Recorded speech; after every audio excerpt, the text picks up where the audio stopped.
नमस्कार दोस्तों, यूपीएससी हिंदी के स्टडी प्लेटफॉर्म में आप सभी का स्वागत है। तो सबसे पहले तो मुझे ये शिकायत है कि जो भी यूपीएससी के लिए स्टूडेंट्स जा रहे हैं उनसे उनसे तो बहुत शिकायत नहीं है, लेकिन जो लोग भी यूपी पीसीएस के लिए सीरियस कैंडिडेट्स हैं, पता नहीं क्यों बट वो वीडियोस देखने में इतना इंटरेस्ट नहीं ले रहे हैं, जबकि मैंने आपसे कहा भी है कि एक वर्ष के कम से कम करंट अफेयर्स हम लोग यहाँ कवर करेंगे और आपको बहुत सारे क्वेश्चंस ऐसे होंगे। अगर 30 क्वेश्चंस पूछे जाते हैं तो कम से कम 10 की तो मैं गारंटी दे दूंगा कि हू बहू क्वेश्चंस आपके आने की संभावना बनती है। ये जो लेक्चर सीरीज चल रही है उससे, उसके साथ साथ में जो भी मैं वीडियोस लेकर के आता हूँ उन वीडियोस से भी जो है कुछ ना कुछ क्वेश्चंस आपके पूछे जाएंगे। जैसे मैंने अभी कल की डेट में जो वीडियो लेकर के आया था, मैं मैनहट्टन प्रोजेक्ट को लेकर के, उसके बाद चंद्रयान 3 को लेकर के, उसमें तिरंगा पॉइंट और आपका शिव शक्ति पॉइंट को डिस्कस किया मैंने। फिर मैंने सारे पेलोड्स बताए। तो अभी आरओ का जो एक कैंसल्ड पेपर हुआ है उसमें भी उससे प्रश्न पूछे गए थे। तो ना जाने क्यों मुझे लगता है कि कुछ सीरियस कैंडिडेट्स नहीं हैं या फिर लोग उतने सीरियस नहीं हैं। ठीक है, तो प्रिपरेशन यार, अगर एग्ज़ाम निकालना है तो 2-2 के एकदम बात कर रहा हूँ कि वो पढ़ने से जो कि सबको मालूम है, ठीक है, एग्ज़ाम निकलने की संभावना थोड़ी कम होती है। तो कोशिश करिए कि कुछ स्पेसिफिक पढ़िए। बाकी क्लासेस भी आ रही हैं, आप उसमें देखते होंगे कि काफ़ी चुनिंदा चीज़ें पढ़ाई जाती हैं जो कि एग्जामिनेशन के पॉइंट ऑफ व्यू से महत्वपूर्ण होती हैं। ठीक है, तो मैं बस इतना कहना चाहता हूं कि अगर आप लोग वीडियोस देख रहे हो, जितने भी बंदे वीडियोस देख रहे हो, तो उसमें से एक बारी तो कम से कम कमेंट करने की कोशिश करो। और मैं हमेशा व्यूज टाइम देखता हूं, तो मैंने देखा कि कोई भी शॉर्ट्स देखने की आदत ने इतना मेंटली वीक कर रखा है कि 1.5 मिनट से ज़्यादा वीडियो झेल नहीं पाते। ठीक है, फिर या तो आप अगर अच्छी जगह पढ़ रहे हो तो बहुत बहुत सही बात है, उसमें मैं कोई इशू नहीं है, अच्छी बात है। ठीक है, लेकिन अगर आपको लगता है कि पीसीएस के लिए सीरियस हो और फिर भी करंट अफेयर्स नहीं कवर करके जाना है, 550 650 करंट अफेयर्स कौन कवर करके जाएगा, और फिर नई आई दृष्टि आएगी उसको भी कवर कराया जाएगा, तो शायद मुझे लगता है कि आप लोग फिर सीरियस कैंडिडेट्स नहीं हो। ठीक है, दोनों में से एक ही बात हो सकती है। चलिए, इतना ज्ञान मैंने यहाँ पर दे दिया, स्टार्ट करते हैं। पहला प्रश्न है कि हाल ही में प्रकाशित बिहार जाति आधारित जनगणना के अनुसार निम्न कथनों पर विचार कीजिए। तो इंग्लिश में वही सेम स्टेटमेंट लिखता है, consider the following statements according to the recently published Bihar caste based census. तो आपको पता है कि कास्ट बेस्ड सेंसस हुई है बिहार में, और बिहार स्पेशल के लिए क्वेश्चन ज़्यादा महत्वपूर्ण हो जाता है। फिर भी उसमें प्रश्न के अंतर्गत जो 2 स्टेटमेंट दिए हैं उसमें है कि बिहार की जनसंख्या 36.01% जो है अत्यंत पिछड़ा वर्ग है। ठीक, और दूसरा स्टेटमेंट देता है कि सामान्य वर्ग में 25.09% परिवार गरीब हैं। तो काफ़ी फैक्चुअल क्वेश्चन है। इसके लिए आप लोग अगर बिहार कास्ट बेस्ड सेंसस कभी देखे होंगे तो शायद इस तरह के क्वेश्चन आपको मिले हो। अभी तो यहाँ पर मैं फुली डिस्कस नहीं करूँगा बिहार कास्ट बेस्ड सेंसस, लेकिन अगर ठीक ठाक कमेंट्स और व्यूज़ आते हैं और मुझे लगता है कि कम से कम 15 कमेंट ऐसे आए कि जिस पे डिस्कस करने के लिए मुझे अपील किया जाए, तो शायद मैं डिस्कस कर दूं। तो ये दोनों ही स्टेटमेंट बिल्कुल करेक्ट है और ऑप्शन सी जो होगा इसके अकॉर्डिंग करेक्ट आंसर होना चाहिए। ठीक है, तो यहाँ पर एक्सप्लेनेशन देख लेते हैं कि अक्टूबर में आया था बिहार सरकार द्वारा जाति आधारित जनगणना 2022 संबंधी आंकड़े प्रस्तुत किए गए। जनगणना पहले हुई है, आंकड़े आए हैं 2 अक्टूबर के आसपास में। इसके अनुसार बिहार की जनसंख्या 13 करोड़ से अधिक है, जिसमें 27.13%, 27.13% जो है ओबीसी कैटेगरी के लोग हैं। तो यहाँ पर लिख लीजिएगा 27% के आसपास। ये कंप्लीट परसेंटेज यहाँ दिया है, मैं केवल एक लमसम लिख रहा हूँ। ओबीसी हैं, ठीक है। उसके बाद कहता है कि 36.01% जो है अत्यंत पिछड़ा वर्ग है। अत्यंत पिछड़ा वर्ग को हम अभी SC ST में लिख रहे हैं, ठीक है, सॉरी SC ST नहीं, EBC, ठीक है ना, एक्सट्रीमली बैकवर्ड क्लासेस में लिख रहे हैं, ठीक है। और जो इसके बाद 15.52% की बात की गई है उसको आपका सामान्य वर्ग में रखा गया है। तो ये 3 डेटा इससे रिलेटेड है। उसके बाद यहाँ पर SC ST की बात की गई है, ठीक है, क्रमशः। रुकिए मैं थोड़ा सा इसका एक सेकेंड, ठीक है।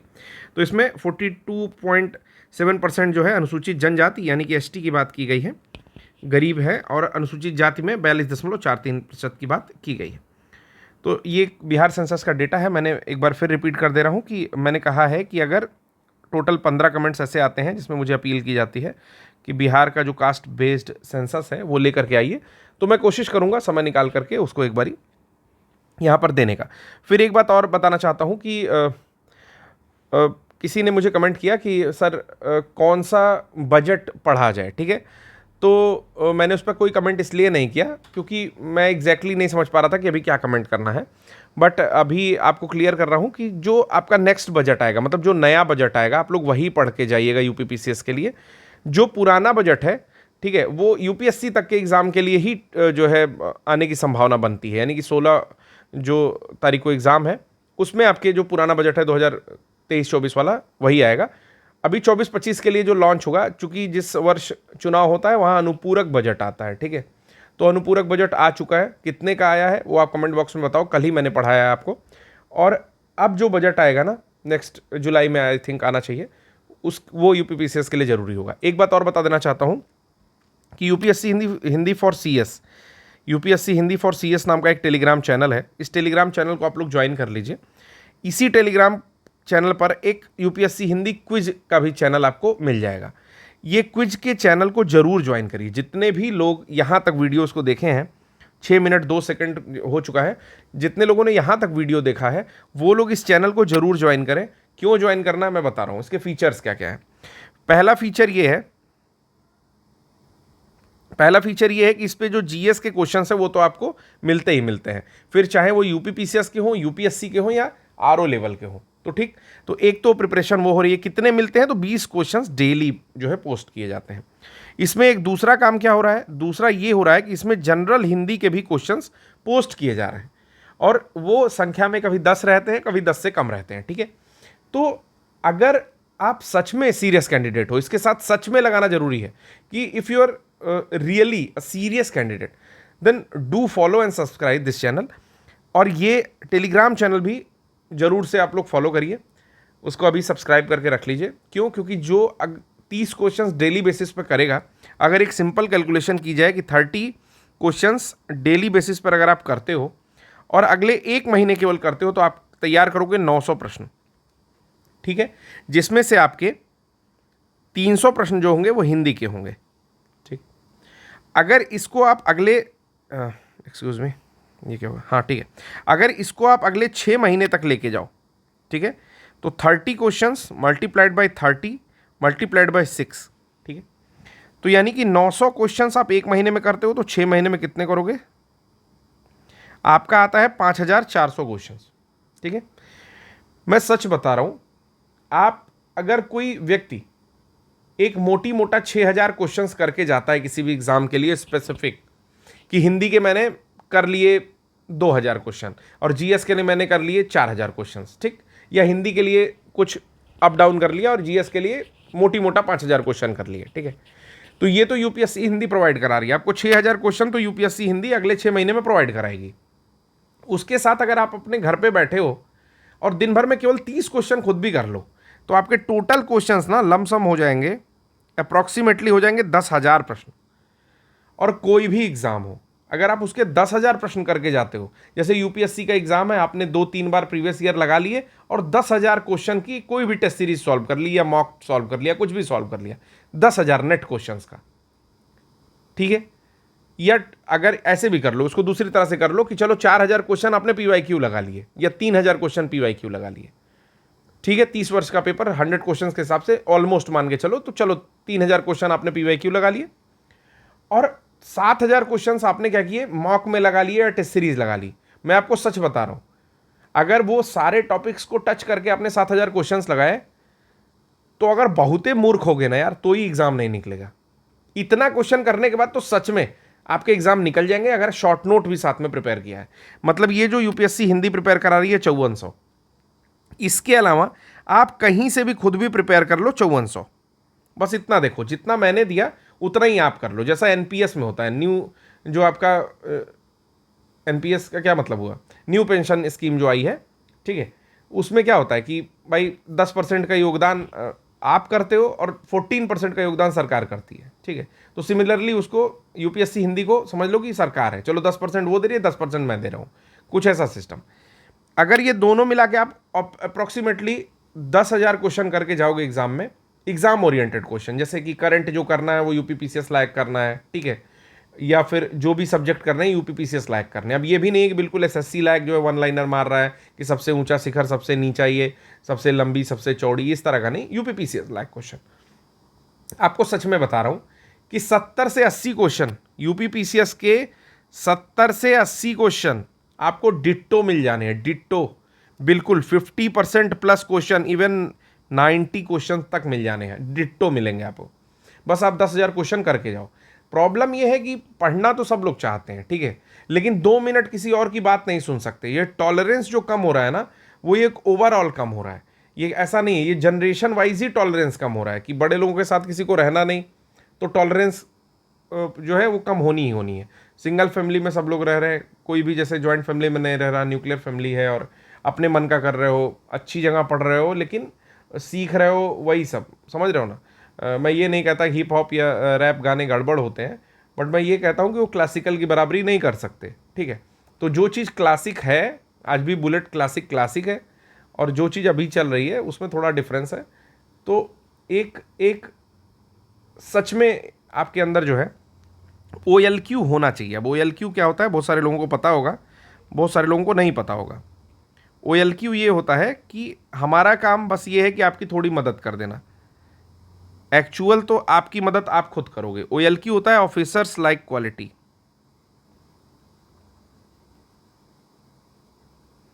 ऑफिसर्स लाइक क्वालिटी, तो वो क्वालिटी तो आपके अंदर होनी चाहिए, ठीक है। अगर आपको सच में रोड पे चलते समय रोड के साथ साथ वृक्ष भी दिखते हैं कि कितनी ज़्यादा कट रहे हैं, या गर्मी से कितनी परेशानी है, या कोई इस तरह का मदद लेने वाला व्यक्ति दिखा जिसको मदद की ज़रूरत है, ठीक है, उसके दर्द दुख ज़्यादा देख पा रहे हो, या किसी के फंसे काम का सॉल्यूशन दे पा रहे हो, अगर सॉल्यूशन दे पा रहे हो ना, तो सच में इस पूरे सोसाइटी को आपकी ज़रूरत है। और अगर सॉल्यूशन नहीं दे पा रहे हो ना, आप खुद एक व्यक्ति हो जो सबको फंसा के रखना चाहते हो, तो OLQ नहीं है। कहीं कहीं बहुत सारी क्वालिटीज़ होती हैं, ऑफिसर्स लाइक क्वालिटी, आप एक बार सर्च कर लेना। वो चीज़ें होनी चाहिए कि आप अधिकारी बनना चाह रहे हो और आप केवल एक गंदे एटीट्यूड के साथ अगर रट रट के कहीं बन गए ऑफिसर, तो वो कभी अपने आप को जो है जस्टिफाई नहीं कर पाएगा, वो जस्टिस नहीं है उस पद के साथ। तो OLQ डेवलप करिए, एक विनम्र स्वभाव रखिए, लोगों की ज़्यादा सुनिए, जहाँ सुझाव देने का ज़रूरत है वहाँ अपने ओर से आगे बढ़ के दीजिए। मैंने कई सारे लोगों को देखा है जो अपनी ओर से सुझाव बढ़ के नहीं देते कि नहीं जब मांगेंगे तब देंगे, नहीं, ऐसा नहीं है। अगर आपको लगता है कि यहाँ बात किसी के भी बीच में बिगड़ सकती है, तो आप अपने ओर से आगे बढ़ के सुझाव दे सकते हो, अगर आप वहाँ प्रेजेंट हो, ठीक है। हाँ, दूसरे से मतलब कम रखिए। कोई किसी के साथ घूम रहा है, कोई किसी के साथ झगड़ा कर रहा है, कोई कुछ भी कर रहा है, ठीक, वो उसकी पर्सनल लाइफ है। डू नॉट जो है उसमें इंडल्ज नहीं होना है, आपको जाके इंट्रूड नहीं करना है साथ में, ठीक है। तो ये सारी चीज़ें थी, बहुत ज़्यादा आज का ज्ञान हो गया, 12-13 मिनट का ज्ञान है। दूसरा क्वेश्चन कर लेते हैं, ठीक है। मैं आशा करता हूँ कि कुछ चीज़ें समझ में आई होंगी। एक अच्छे सिविल सेवक बनिए, कर्तव्यनिष्ठ बनिए। नहीं तो अगर नहीं बनना है या कुछ और मन में आता है, घूस कमाएंगे, सच बता रहा हूँ दिल से जो बात निकलती है, आप सिंपली एक अच्छी प्राइवेट जॉब की प्रिपरेशन कर सकते हो, ठीक है। या आप ऐसी प्रिपरेशन कर सकते हो, या आप कुछ एक्सप्लोर कर सकते हो, या बहुत सारे ऑफर्स हैं, बहुत सारे ऑप्शंस हैं, आप कर सकते हो, ठीक है। अच्छा नागरिक बनने की कोशिश करो, क्योंकि देश या राष्ट्र सर्वोपरि है, हमेशा याद रखना। राष्ट्र है तो हम हैं, और हमसे राष्ट्र जो है जाना जाता है, तो कभी भी किसी के भी सामने भारत की जो नाक है वो नीचे नहीं होनी चाहिए यार, ठीक है। तो इतनी चीज़ें, कम से कम देशभक्ति, पेट्रोटिज्म जो है आपके हृदय में होना चाहिए। देखते हैं दूसरा क्वेश्चन क्या कहता है। हाल ही में किस संस्था द्वारा भारत का पहला UPI पेटीएम का अनावरण किया गया और ये बर्बाद भी हो गया? तो टोटल क्वेश्चन ये हो जाएगा कि UPI पेटीएम का अनावरण किया गया और ये बर्बाद भी हो गया, तो वो हो जाता है आपका जो है, सॉरी मैं UPI पेटीएम बोल रहा हूँ, UPI ATM का अनावरण किया गया और ये बर्बाद नहीं हुआ है। ये आपका है हिताची पेमेंट सर्विसेज, ठीक है। इतना ज़्यादा आज ज्ञान दे दिया कि जो है सब चीज़ें दिमाग से उड़ रही हैं। कह रहा है which organization recently unveiled the first UPI ATM in India. वापस आ जाते हैं, तो ये है हिटाची पेमेंट सर्विसेज। तो हिटाची पेमेंट सर्विसेज ने भारत का पहला जो है UPI ATM दिया है, ठीक है। तो सितंबर 2023 में दिया है। जापान की कंपनी है हिताची लिमिटेड, और इसकी एक सहायक कंपनी थी जो हिताची पेमेंट सर्विसेज, उसने पहला UPI ATM का अनावरण किया है। कहाँ किया है ये इंपॉर्टेंट है, तो मुंबई में किया है। इतनी चीज़ें याद रखेंगे। UPI ATM. आपको यूपीआई का फुल फॉर्म बताना है। आप यूपीआई बहुत यूज़ करते हो ना, यूपीआई सारा सामान परचेज करने के लिए। आप बताओ यूपीआई का फुल फॉर्म क्या है। चलो, अच्छा एक क्वेश्चन और आपको बताना है, चैट जीपीटी में ये जीपीटी क्या है, इसका भी फुल फॉर्म आप लोग सर्च करिए और मुझे कमेंट बॉक्स में बताइए। मुझे लगता है कि बीपीएससी प्रीवियस ईयर का क्वेश्चन है ये। चलिए, अगला प्रश्न आता है कि हाल ही में किस संस्थान द्वारा state of working India report 2023 जारी की गई। Which the state of working India report was released by which institute. तो इंस्टीट्यूट का नाम जो है वो है शायद अजीम प्रेमजी इंस्टीट्यूट है। जी बिल्कुल, तो अजीम प्रेमजी इंस्टीट्यूट जो है उसने जारी की है state of working India report 2023 release किया है। ठीक है, अजीम प्रेमजी किससे रिलेटेड है, किस कंपनी से, वो भी आप बता सकते हो, वैसे वो मैं बता देता हूँ। विप्रो कंपनी जो है अजीम प्रेमजी उससे रिलेटेड है। ठीक है, तो यहाँ पर इन्होंने जारी किया है state of working India report. ठीक है, आइए अगला प्रश्न देखते हैं। प्रश्न है कि सितंबर 2023 में जारी इंडिया एजिंग रिपोर्ट 2023 की थीम क्या थी। What is the theme of India ageing report. Ageing report मतलब जैसे जो लोग बूढ़े हो रहे हैं, एज अधिक हो रही है, वृद्धि रिपोर्ट। ठीक है, उसको सितंबर में रिलीज़ किया गया है। तो उसकी थीम 4 दी हुई है यहाँ पर। बुजुर्गों को सशक्त करें, empower the elderly, caring for our elders, institutional processes, safety of elders is our responsibility, and prosperous elders of prosperous India. 4 option यहाँ पर दिए हुए हैं, आपको बताना है कि कौन सा करेक्ट है। तो इसमें ऑप्शन बी जो है caring for our elders institutional processes correct है। ठीक है, हमारे बुजुर्गों की देखभाल संस्थागत प्रक्रियाएं, बिल्कुल सही है ये। ठीक है, चलिए एक बार एक्सप्लेनेशन भी देख लेते हैं कि सितंबर में संयुक्त राष्ट्र जनसंख्या कोष, जिसको यूएनएफपीए कहते हैं, यूनाइटेड नेशन पॉपुलेशन फंड बोला जाता है, और इसका जो फॉर्मेशन ईयर है वो 1967 में है। हेडक्वार्टर की बात की जाए तो ये आपका न्यूयॉर्क यूएसए में पड़ता है। ठीक है, इतनी बातें याद रखिएगा। तो ये जो है इंस्टीट्यूट फॉर पॉपुलेशन साइंसेज आईएपीएस के सहयोग से इंडिया एजिंग रिपोर्ट 2023 जारी किया था, और इसका जो थीम था वो caring for our elders institutional process responses जो है थीम थी। तो ये पॉइंट भी याद रखिएगा। मैं एक चीज़ और शुरू करने की सोच रहा हूँ। मैं सोच रहा हूँ कि जितने भी क्वेश्चन कराऊँ, जैसे 10 क्वेश्चन कराए तो एक बार मैं रिकैपिचुलेट करा दूँ लास्ट में। ठीक है, तो अगर आपको ये भी अच्छा लगेगा तो आप लिख दीजिए कि यस रिकैपिचुलेशन नहीं, आप लोग बस रिपीट लिख दीजिए, रिपीट। ठीक है ना, ठीक है, या रिवाइज लिख दीजिए, revise will be the better word. तो यस लिख के आप रिवाइज कर दीजिए। ठीक है ना, रिवाइज। चलिए अगला कि कौन सा पेमेंट बैंक, ये वाला आंसर होगा हम लोग का। कौन सा पेमेंट बैंक भारत में यूपीआई लॉन्च करने वाला पहला बैंक बन गया। तो एक पेमेंट बैंक बना, उसने यूपीआई लॉन्च किया और फिर उसका सारा मामला खराब हो गया, वो है पेटीएम पेमेंट बैंक। ठीक है, अभी जो हम लोग पढ़ रहे थे आपका हितैची बैंक के बारे में, उसने पहला यूपीआई एटीएम लगाया था। ठीक है, तो थोड़ा कन्फ्यूजन था दोनों में, इसलिए मैं थोड़ा बैक माइंडेड वही चल रहा था अनकॉन्शियसली। ठीक है, तो पेमेंट बैंक जो था यूपीआई लॉन्च करने वाला, यूपीआई लाइट लॉन्च करने वाला, वो था आपका पेटीएम पेमेंट बैंक। और आपको पता है कि पेटीएम पेमेंट बैंक को 1 मार्च तक दिया गया था डेडलाइन कि आप अपने पेमेंट बैंक सिस्टम को बंद कर दीजिए, जिससे रिलेटेड आपका बहुत सारा फास्टैग और अन्य चीज़ें जो हुआ करती थी। हालांकि ये कहा गया कि वॉलेट में जब तक पैसे होंगे तब तक फास्टैग और इस तरह की सारी चीज़ें जो भी उस बैंक से रिलेटेड होंगी वो चलेंगी। ठीक है, तो याद रखिएगा, काफ़ी न्यूज़ में रहा, तो मैं इसको 2 स्टार दे रहा हूँ। ठीक है, ये इससे क्वेश्चन पूछने का चांस ज़्यादा है। पेटीएम पेमेंट बैंक, या ऐसा बैंक जो दिवालिया हो गया, या ऐसा बैंक जो बहुत सारे नॉर्म्स फुलफिल नहीं कर पाया, किसी भी तरीके से पेटीएम पेमेंट बैंक से क्वेश्चन पूछ सकता है। चलिए, तो यूपीआई लाइट शुरू करने वाला देश का पहला प्लेटफॉर्म बना था पेटीएम पेमेंट बैंक। अगला प्रश्न है कि हाल ही के जारी आंकड़ों के अनुसार वर्ष 2022-23 के दौरान देश में दुग्ध की प्रति व्यक्ति उपलब्धता की बात कर रहा है, availability per capita availability of milk during 2022-23। तो पिछला डेटा है, लेकिन जो डेटा रिलीज हुआ रहा होगा वही डेटा आपके सामने रखा गया है। जो भी अपडेट होगा, मैं बार बार कह रहा हूँ कि नई आई दृष्टि में सब कुछ अपडेट कर देंगे। ठीक है, और कंपैरेटिव स्टडी क्यों जरूरत होती है ये भी मैंने बताया कि जरूरी इसलिए होती है कि जब भी आप मेंस का आंसर लिखोगे तो आप लिखोगे कि पिछले साल 459 ग्राम मिल्क मिलता था, 459 ग्राम मिल्क मिलता था और इस बार मिल रहा है 630 ग्राम। हालांकि इतना नहीं बढ़ेगा, लेकिन अगर बढ़ गया तो आप कहोगे कि अब बढ़ के मिल रहा है पिछले कुछ वर्षों से या पिछले वर्ष की तुलना में। ठीक है, तो ये चीज़ लिखने में भी आती है, तो दिमाग से कभी नहीं निकलेगी, ऐसा इसको एक बार ही ढंग से पढ़ लीजिए।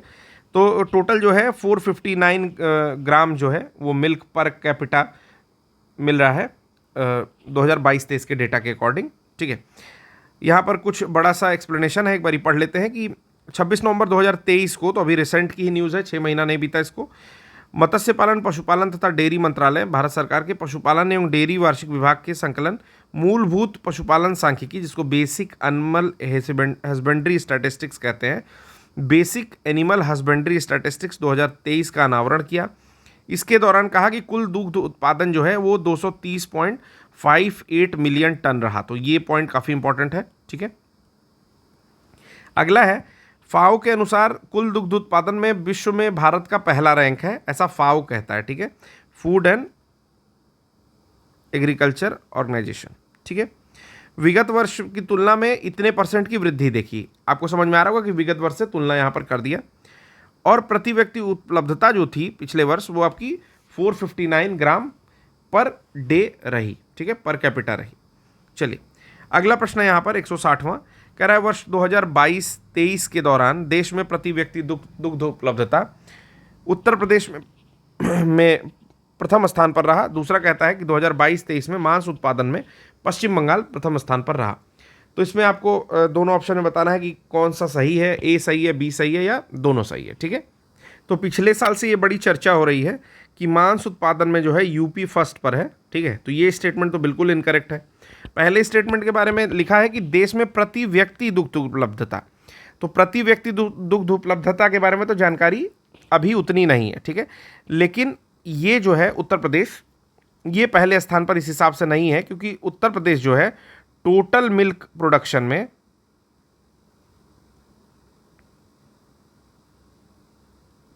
पहले स्थान पर है, लेकिन चूंकि पॉपुलेशन बहुत ज़्यादा है तो जो प्रति व्यक्ति दुग्ध उपलब्धता है वो थोड़ी कम हो जाती है। ठीक है, तो इस हिसाब से ऑप्शन डी हो जाएगा। कहता है कि 2022-23 के डेटा के अनुसार देश में प्रति व्यक्ति दुग्ध उपलब्धता पंजाब में सबसे अधिक है। ठीक है, तो पंजाबी आपको जानते ही हैं कि पंजाबी जो है दूध पीते हैं, छाछ पीते हैं, दही पीते हैं, लोग थोड़े कम हैं।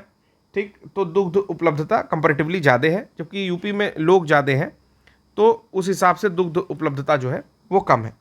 और मांस का जो उत्पादन है वो उत्तर प्रदेश में पहले नंबर पर है। इसीलिए बहुत सारा चल भी रहा था कि जैसे कई सारे क्लेम होते रहते हैं, आपको पता भी है, इलेक्टोरल बॉन्ड आए तो कई यूट्यूब चैनलों ने और कई स्वतंत्र पत्रकारों ने बहुत सारे क्लेम्स किए। ठीक है, हालांकि वो सब है राजनीति की बातें, वो हम लोग को नहीं इन्वॉल्व होना है। आइए चलिए, हाँ, लोकतंत्र बचाने के लिए आप वर्क कर सकते हो। ठीक है, सबसे बड़ा लोकतंत्र है और लगभग जो है 75 साल बाद भी ठीक ठाक वर्किंग है हम लोग का लोकतंत्र। ठीक है, तो आप उसके लिए जो भी होशियारी करनी है कर सकते हो। बाकी आपको राजनीति में पढ़ने का कभी भी अगर उधर इंटरेस्ट नहीं है तो कोई ज़रूरत नहीं है। एज एन एस्पायरेंट आप बिल्कुल भी तटस्थ रहोगे इन चीज़ों से। ऐसी न्यूज़ नहीं देखनी है जो मोर और लेस पार्टियों से संबंधित हो या आपसी झड़प से संबंधित हो। आपको अच्छी न्यूज़ देखनी है। आप जैसे डीडी न्यूज़ फॉलो कर सकते हो न्यूज़ चैनल्स के लिए। ठीक है, वियॉन न्यूज़ भी ठीक ठाक न्यूज़ देता है, तो वियॉन न्यूज़ फॉलो कर सकते हो। और इसके साथ साथ CNN इत्यादि न्यूज़ भी है, बट ये 2 चैनल मुझे लगता है कि अगर आप देख रहे हो तो ठीक ठाक है। अल जज़ीरा है एक चैनल, ठीक है, बाहर का है चैनल, उसे भी देखा जा सकता है। चलिए, विपणन सत्र 2024-25 के लिए न्यूनतम समर्थन मूल्य, तो 2024-25 के संदर्भ में इसमें पूछ रहा है क्वेश्चन। एक्चुअली जब विपणन सत्र आता है तो कई सारे वर्षों का अलग अलग सत्रों के लिए निर्धारित कर दिया जाता है कि कितना मूल्य होगा। तो उसमें 4 ऑप्शन दिया हुआ है। गेहूँ 2125 रुपये, चना 5440, मसूर 6425 और जौ 1850। मैं आपको बता रहा हूँ कि देखने में क्वेश्चन भले आपको थोड़ा सा ऐसा एक नुआंस क्रिएट कर रहा हो, बट सच में कंपैरेटिव क्वेश्चन इस तरह से पूछे जाते हैं। कॉम्पिटिटिव क्वेश्चन वहाँ से पूछे जाते हैं जहाँ आपका मन पढ़ना जो ये, या कह दीजिए कि पढ़ने के लिए जो मन करता है ना, एक जब वो खत्म हो जाता है जिस पॉइंट पे, उसी के बाद से क्वेश्चन पूछे जाते हैं। एक एग्जांपल आपको दे रहा हूँ। सपोज करो कि आपने पूरी इंडस वैली पढ़ी, उसके पहले आपने पूरा पाषाण काल पढ़ा, सारा कुछ पढ़ लिया, ठीक है। इंडस वैली सिंधु सभ्यता में आए, आप सब पढ़ रहे हो, सिंधु सभ्यता के बाद आ गए, आप पढ़ना स्टार्ट कर रखे हो, वैदिक पढ़ लिया, ठीक है, ऋग्वेद सारा पढ़ लिया, ठीक।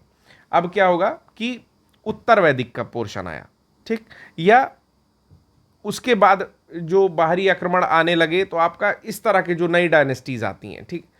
तो क्वेश्चन क्या करेगा ना, हमेशा जंक्शन से पूछेगा। जैसे क्वेश्चन ऐसे पूछता है कि 1707 में औरंगजेब की मृत्यु हुई और जो रियल मुगल है वो खत्म हो गए, ठीक। तो क्वेश्चन पता है क्या पूछेगा, अब ये 1707 से उठाएगा और 1857 के बीच में, यहीं से भर भर के 2-3 क्वेश्चन पूछ देगा आपसे, ठीक। कि रंगीला बादशाह किसको कहते थे, लाल कुंवारी किसके समय में थी, ठीक है, नादिर शाह ने कब आक्रमण किया, ठीक, जजाई को युद्ध किसके बीच में लड़ा गया था। इतने गंदे गंदे प्रश्न पूछेगा, ठीक है। अकबर टू ने क्या क्या काम किए थे, ठीक है। कुछ ऐसे प्रश्न पूछेगा कि मतलब बिल्कुल ही वहां पढ़ना ही नहीं है लोगों को, या बुक्स वाले कवर ही नहीं करके रखे हैं, क्वेश्चन वहां से पूछ देगा। आप अभी देखो लास्ट ईयर का पेपर देखो, आपसे पूछा सैयद वंश के बारे में, क्या पूछा, सैयद वंश की, शायद आरओ में पूछा, सैयद वंश की सिंपल क्रोनोलॉजी पूछी। क्या कि भैया चलो ये 4 नाम ले लो और मुझे बता दो कौन पहले कौन बाद में। इतना बेसिक क्वेश्चन है, आप बहुत सारी बुक्स उठा के देखना, बहुत स्टैंडर्ड्स भी बुक उठा के देखना, आपको सैयद वंश की प्रॉपर क्रोनोलॉजी नहीं मिलेगी, ठीक है। तो जो एग्ज़ाम पेपर सेट कर रहा है, सपोज करो कि अभी मैं करंट पढ़ा रहा हूँ, मैं साइंस पढ़ा रहा हूँ, या मैं एनवायरनमेंट पढ़ाया, मैं आर्ट एंड कल्चर पढ़ाया, मैं और भी मुद्दे लेकर के आता हूँ, तो मुझे मान लो कि पता चल गया कि हाँ इन पोर्शन के बारे में मुझे इन डेप्थ पता है, ठीक है, जितना पढ़ाया एटलीस्ट उतना पता है। तो मुझे ये बात पता है ना कि उस पूरे पेज में, या जो मैंने पढ़ाया स्टैंडर्ड सोर्स से, उसमें क्या चीज़ें मिसिंग है, क्या ऐसी चीज़ मिसिंग है जो मुझे आपसे पूछनी है, ठीक है। जैसे फिरोज शाह तुगलक के बारे में हमेशा देता है कि दारुल शफा नाम का एक चैरिटेबल हॉस्पिटल चलाया, तो लोगों को ये पता है कि हाँ एक टिपिकल क्वेश्चन पूछ दिया था कि दारुल शफा होता है। आपको पता है दारुल जो वर्ड है ना, उसी के मतलब होता है कुछ ऐसा हॉस्पिटल टाइप का, और वो केवल एक हॉस्पिटल नहीं चलाया था, उसके और भी हॉस्पिटल्स थे। तो जितनी चीज़ें बेसिकली बताई जाती हैं या एग्जाम पूछ देता है, तो लोग उतना जोन अपना बढ़ा लेते हैं। ये मैं सारे स्टैंडर्ड कोचिंग की बात कर रहा हूँ, सारी बड़ी बड़ी कोचिंगें जो पैसे लेके पढ़ाती हैं भर के, यहाँ तो फ्री में पढ़ाया जा रहा है अभी फिलहाल, जो पैसे लेके पढ़ाती हैं, मैं बता रहा हूँ, केवल PYQ से इंस्पायर और उसके अगल बगल की चीज़ें पढ़ा देते हैं, ठीक है। केवल PYQ से इंस्पायर्ड और उसके अगल बगल की चीज़ें पढ़ा के लाखों रुपए लेते हैं। अच्छी बात भी है, वो पढ़ाते हैं, मेहनत करते हैं, मैं ये नहीं कह रहा खराब है, ठीक है, लोग देते हैं, जो अफोर्ड कर सकता है वो दे, लेकिन जो नहीं अफोर्ड कर सकता है, क्या वो इतना अटेंटिव भी नहीं हो सकता है कि अगर फ्री में कोई चीज़ दी जा रही है, जेन्युइन देने की कोशिश की जा रही है, उसके पीछे मेहनत किया जा रहा है, तो कम से कम वो तो ले लो यार, ठीक है। बाकी तुम पढ़ते रहना अपने मन से। तो बता रहा था मैं, इस तरह के इस क्वेश्चंस आते रहते हैं, और इसका जो आंसर है वो है आपका गेहूँ, ठीक है। तो गेहूँ सही सुमेलित नहीं है, बाकी चना, मसूर और जौ जो है बिल्कुल करेक्टली मैच है। तो एक बार डेटा यहाँ पर देख लेंगे और इसी क्वेश्चन के साथ खत्म करेंगे, आज थोड़ा कम ही क्वेश्चन है। चलिए, क्वेश्चन क्या कहता है कि रबी फसलों का न्यूनतम समर्थन मूल्य क्या है, ठीक है। तो गेहूं के लिए 2023-24 का नहीं, 2024-25 का पूछा हुआ था, ठीक है। तो गेहूं के लिए कितना है, 2275 है, ओके। फिर जौ का दिया हुआ था, चना दिया हुआ था, बाकी दिया हुआ है, आप इसको स्क्रीनशॉट लेके एक बारी नोट भी कर सकते हो। अब रबी में कौन कौन सी फसलें आती हैं, ठीक है। तो कई सारे ट्रिक इसके अवेलेबल है, जिसमें से कोई भी एक आप याद कर लो। जैसे जो सबसे अच्छा मुझे लगा था उस समय, वो मैंने याद कर लिया था, चना मसाला जोर गरम, ठीक है ना। तो यहाँ से आपका चना हो जाएगा एक, ठीक है, माँ को खोल के रख दोगे तो हो जाएगा मटर, सा से हो जाएगा सरसों, और ला से हो जाएगा आलू, ठीक है। जो से हो जाएगा जौ, र से हो जाएगा राई, याद रखिएगा। और गरम में आओगे तो गा से हो जाएगा गेहूँ, और माँ से हो जाएगा मसूर, ठीक। तो कोई भी ट्रिक याद कर लो। आपको बताना है कि रबी की फसलें बोई कब हो जाती हैं, बुआई कब होती है, ठीक। तो आज के लिए बस इतना ही, थोड़े कम क्वेश्चंस हैं, एग्ज़ाम भी है सर पे आप लोगों का, ठीक है। तो इधर कुछ कम होंगे 16-17 तक, 17 के बाद जो है फुल फ्लेज में 1 घंटे का लेक्चर आएगा। तो निश्चिंत रहिए, मस्त रहिए, स्वस्थ रहिए, पढ़ते रहिए। चलिए धन्यवाद। हाँ, एक बात और दोस्तों, अगर आप वीडियो देख रहे हो तो एटलीस्ट लाइक किया करो यार, थोड़ा सा बूस्ट होता है अंदर से। चलो थैंक यू।